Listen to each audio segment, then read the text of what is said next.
আমি সব সময় কোরআন নিয়েই কথা বলি। জান্নাত, জাহান্নাম, মানে কোরআনের যেসব বিষয়বস্তু আছে এইগুলি নিয়েই কথা বলি। তা আজকে একটু অন্য বিষয় নিয়ে কথা বলবো। পার্সোনাল নিজস্ব কিছু মতামত নিয়ে কথা বলবো। তিনটা বিষয়, যদিও সেই তিনটা বিষয়ের মধ্যে এই আল্লাহ, কোরআন আর মহানবী সাল্লাল্লাহু আলাইহি সাল্লাম, এই তিন বিষয় আছে। তো প্রথমেই আমি বলতে চাই আল্লাহকে নিয়ে। তা আমি এবং আমার সামনে একদল লোক আছে যারা নিজেদেরকে মুসলিম দাবি করে। এখানে দুইটা পক্ষ আমি দাঁড় করাই আপনাদের বুঝার জন্য, আমাকে জ্ঞান দান করার জন্য, আমাকে আপনাদের পরামর্শ দেওয়ার জন্য। তো আমি প্রথমে সেই দলের কথা বলি, আমার সামনে যেই দল আছে সেই দলের কথা বলি, যে তাদের কাছে আল্লাহ খুব একটা পাওয়ারফুল ব্যক্তি না। কারণ হচ্ছে যে ধরেন যে একজন আল্লাহ কোরআনে যেই কাজগুলির কথা বলছেন, যেই কাজগুলি করলে আমি তোমাদেরকে জান্নাত দিব, এই কাজগুলি, কিছু কাজের কথা বলছেন, এই কাজগুলি করলে জাহান্নামে দিব, দোজখে নিক্ষেপ করব। কিছু কাজের কথা বলছে যে ফরজ, কিছু কাজের কথা বলছে এগুলি কাজ করো না, এগুলি হারাম। আর কিছু কাজের কথা বলছে যে এগুলা সোয়াবের কাজ, কিছু কাজের কথা বলছে এগুলা পাপের কাজ, কিছু কাজের কথা বলছে যে এইগুলা করো, কিছু কাজের কথা আবার নিষেধও করছেন। তো একজন ধরেন সব কাজই করলো, জান্নাতে যাওয়ার কাজ যা আছে করলো, জাহান্নামে যাওয়ার কাজ একটাও করলো না, হারাম কাজগুলির সাথে সে কোনো যুক্ত না, আবার হালাল কাজগুলি সে পালন করে, আবার সওয়াবের কাজ কিছু করে, মাঝে মাঝে গুনার কাজটা ধরেন করে। তো যদিও আল্লাহ বলছেন যে বড় বড় পাপগুলা থেকে তোমরা বেঁচে থাকো, ছোট ছোট ত্রুটি বিচ্যুতিগুলোকে আমি ক্ষমা করে দিব, তাইলে কি হবে? তাইলে আমি তোমাদেরকে জান্নাতে প্রবেশ করাবো, যার তলদেশ দিয়ে নহরসমূহ প্রবাহিত। একবার দুইবার নয়, অসংখ্য আয়াতে আল্লাহ বলছেন যে জান্নাতে প্রবেশ করাবে এই কাজগুলা করলে। তা কিন্তু ওরা বলে যে এত কিছু করার পরেও আল্লাহ জান্নাতে দিতে পারবে না, বেশি ক্ষমতা টমতা নাই, ওই সব কিছু করার পরে আল্লাহ জান্নাতে দিবে না, ওই মহানবীর অনুরোধ লাগবে। উনি যদি সমর্থন দেন, উনি যদি অনুমতি দেন, যেটাকে ওরা সাফায়াত বলে আর কি, তাইলে পরে যাইতে পারবে, নাইলে যাইতে পারবে না। এই সমস্ত আল্লাহর ওয়াদা টোয়াদার এইগুলা ভুয়া, এগুলার কোনো দাম টাম নাই। উনার সাফায়াত ছাড়া আপনি যাইতে পারবেন না, এক কথায় আর কি। এটা উনাদের আল্লাহ। আমার আল্লাহ প্রবল পরাক্রমশালী। আমি আমি দৃঢ়কণ্ঠে বলতে চাই, আমার আল্লাহ প্রবল পরাক্রমশালী। আমার আল্লাহ সব কিছুর একচ্ছত্র অধিপতি। আল্লাহর বিধানগুলি যদি আমি পালন করি, তাইলে আল্লাহর একক সিদ্ধান্তই যথেষ্ট হবে।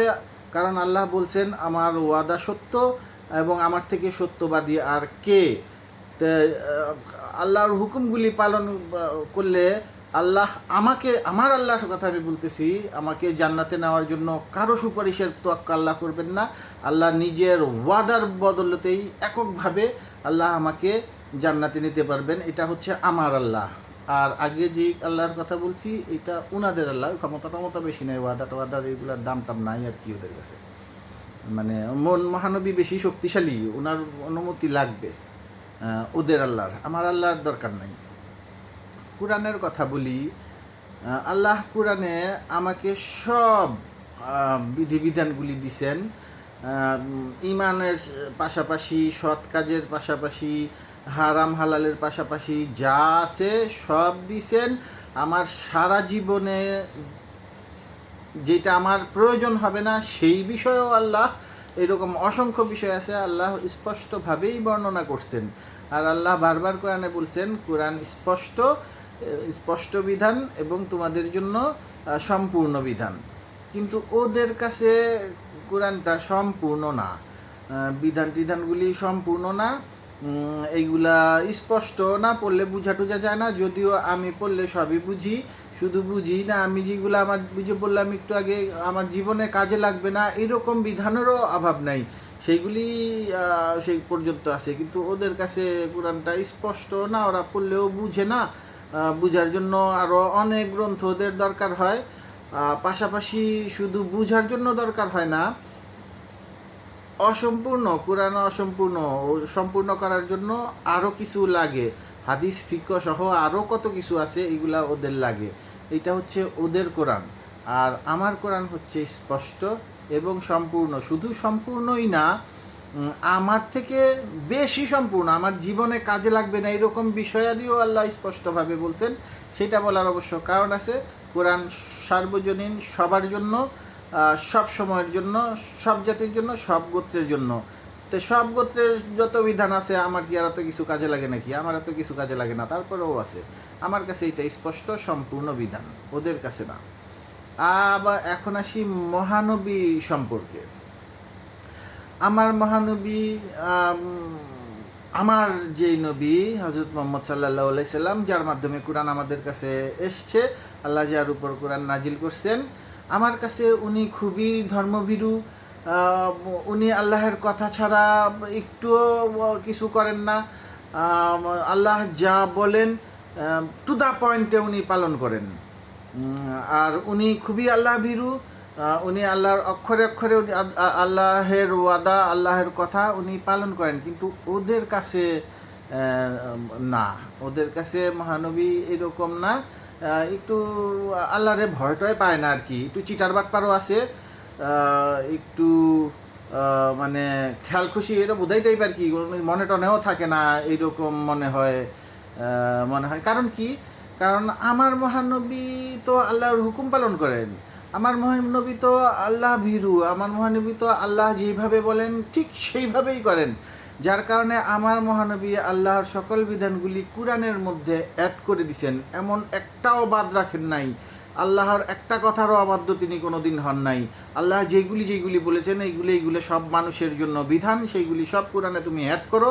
আমার নবীজি আমার কোরআনের মধ্যে সেই সব বিষয়বস্তু অ্যাড করে দিছেন। কিন্তু ওদের মহানবী তো এরকম না, ওদের মহানবী আল্লাহ টাল্লাহ মানে না। ওদের মহানবী একটু বোধাই টোদাই টাইপের ব্যাককল, বেশি বুদ্ধি টুদ্ধি আসিল না, আল্লাহ কইতো একটা, উনি করতো আরেকটা। যার কারণে ওদের কোরআনও স্পষ্ট না। আর ওই যে কারণ ওই যে উনি তো আল্লাহর কথা মানেন নাই, কোরআনে ধ্যান নাই তো, ওই যার কারণে ওরা নিজেরা আবার বানায় নিছে কিছু হাদিস টাদিস ফিকহ টিকহ এইগুলা শাস্ত্র এইগুলা বানায় নিছে। কারণ সে তো তোয়াক্কা করে না, আল্লাহ টাল্লাহ কি এইগুলা তারপরও আছে নাকি? জান্নাতে আল্লাহ কোনো ক্ষমতা নাই তাদের কাছে, তার সাফায়াত লাগবে জান্নাতে পর্যন্ত যাইতে। আর কোরআন টোরান পৃথিবীর মানুষ বিধান টিধান এইগুলা বেল আছে।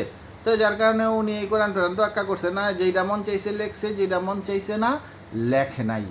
ওই পরবর্তীতে তার অনুসারীরা যারা আছে, যে আমার সামনের যেই দল আছে, উনারা আবার বানা টানা লেখছে। তো ওদের কাছে কোরআনটা অসম্পূর্ণ না, আমার কাছে অসম্পূর্ণ, মানে ওদের কাছে অসম্পূর্ণ, আমার কাছে অসম্পূর্ণ না।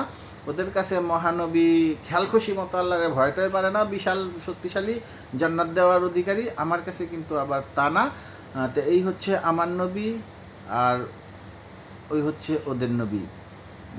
তা আমার যদি বুঝায় ভুল থাকে, চিন্তায় ভুল থাকে, আমার আল্লাহ প্রবল পরাক্রমশালী এটা যদি আমি মনে করি, বা আমার কোরআন যদি সম্পূর্ণ এটা যদি আমি ভুল মনে করি, আমার নবীজি আল্লাহর হুকুম ছাড়া কিছুই করে নাই, আল্লাহ যা বলছেন তা কোরআনে অবশ্যই অ্যাড করে দিয়েছেন, একটা জিনিসও বাদ রাখেন নাই, এই এই বিশ্বাস নিয়ে যদি আমি জাহান্নামেও চলে যাই আমার কোনো আফসোস নাই। ওরা জান্নাতে যাক, ওরা ওই বোধাই টাইপ আল্লাহ নিয়া, অসম্পূর্ণ কোরআন নিয়া, আর ব্যাককল টাইপ ওই মানে ইরোগেন টাইপ মহানবীকে নিয়ে ওরা জান্নাতে যাক। সবার জন্য দোয়া রইল। আসসালামু আলাইকুম।